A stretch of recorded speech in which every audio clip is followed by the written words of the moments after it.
ડભોઈ રથયાત્રા ઉત્સવ સમિતિ દ્વારા રથયાત્રાની પૂર્વ તૈયારીઓના ભાગરૂપે શ્રી બદ્રીનારાયણ મંદિર ખાતે બેઠક યોજવામાં આવી હતી.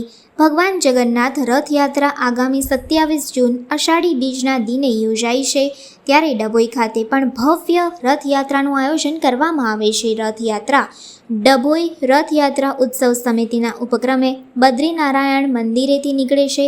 રથયાત્રામાં વિશેષ આયોજનો કરવામાં આવતા હોય છે, ત્યારે આગામી 27 જૂનના દિવસે 16મી મેના રોજ દિવ્ય રથયાત્રા નીકળવાની હોય, જેના પૂર્વ આયોજનના ભાગરૂપે બદ્રીનારાયણ મંદિર ખાતે ધારાસભ્ય શૈલેષભાઈ મહેતા, પરમ પૂજ્ય 1008 સુદર્શનાચાર્ય મહારાજની અધ્યક્ષતામાં બેઠક મળી હતી, જેમાં આગામી રથયાત્રા નિમિત્તે વિવિધ આયોજન બાબતે ચર્ચા વિચારણા કરવામાં આવી હતી. આ પ્રસંગે નગરપાલિકા પ્રમુખ બિરેન શાહ, સ્વામિનારાયણ સંપ્રદાયના સંતો, બ્રહ્મકુમારી બહેનો, ગાયત્રી ઉપાસક, શહેર પ્રમુખ દીક્ષિત દવે, જિલ્લા પંચાયત ઉપપ્રમુખ વકીલ અશ્વિન પટેલ, વિશાલ શાહ સહિત રથયાત્રા ઉત્સવ સમિતિના હોદ્દેદારો મોટી સંખ્યામાં ઉપસ્થિત રહ્યા હતા. पवित्र गर्भावती नगरी में श्री बद्रीनारायण मंदिर बड़ोदरी भागोल से जगन्नाथ भगवान की दिव्य रथ यात्रा 27 जून 2025 को धूमधाम से निकलने की मीटिंग लोकसभा आज रही है.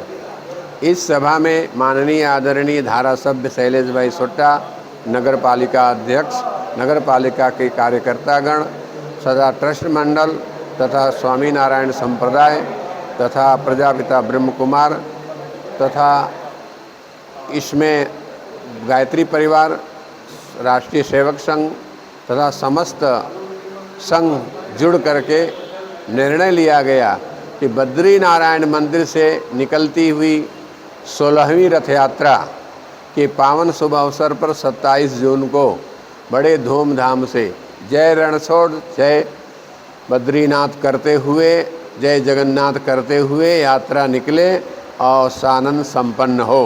इसी आशा के साथ अपनी ये रथ यात्रा की उत्सव समिति की प्रथम मीटिंग पूरी हुई. दूसरी मीटिंग 13 जून को रखा गया है. यह पावन रथ यात्रा बद्रीनारायण मंदिर से निकल कर बालावीर हनुमान होते हुए लाल टावर होकर डभोई घूमकर 7 बजे तक बद्रीनारायण मंदिर पहुंचेगी. फिर संतों का सम्मान होगा और महाआरती होगी. जय हिंद, जय भारत, जय गुजरात. गर्भावती नगरी ऐतिहासिक नगरी है, धार्मिक नगरी है, सांस्कृतिक नगरी है. त्यारे 27 जून જે રથયાત્રા નીકળનારી છે એના બાબતની આજે બદ્રીનારાયણ મંદિરમાં મહંતશ્રીની ઉપસ્થિતિમાં મિટિંગ કરવામાં આવી. આ રથયાત્રા ભવ્ય યાત્રાના રૂપમાં અહીંયા આગળ નીકળે એના માટે આજે નગરપાલિકાના પ્રમુખશ્રી, ડભોઈ ભારતીય જનતા પક્ષના પ્રમુખ, તાલુકાના ભાજપના પ્રમુખ સહિત ગાયત્રી પરિવારની બહેનો, બ્રહ્મકુમારીની બહેનો તથા ડભોઈના તમામ સમાજના આગેવાનો અને વિવિધ જે હિન્દુ સમાજના અલગ અલગ ફિરકા છે, વિશ્વ હિન્દુ પરિષદ હોય, તાંડવ સેના હોય, આ તમામના પ્રતિનિધિઓ આજે અહીંયા ઉપસ્થિત રહ્યા હતા.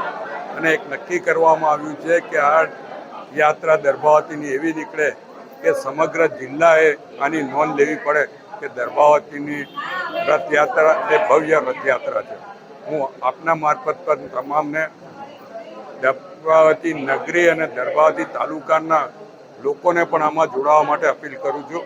અને આમાં જે કંઈ સરકારી યોજનાઓ હોય કે અન્ય એના ફ્લોટ પણ આમાં ઇન્ક્લુડ થાય એવી અપેક્ષા રાખું.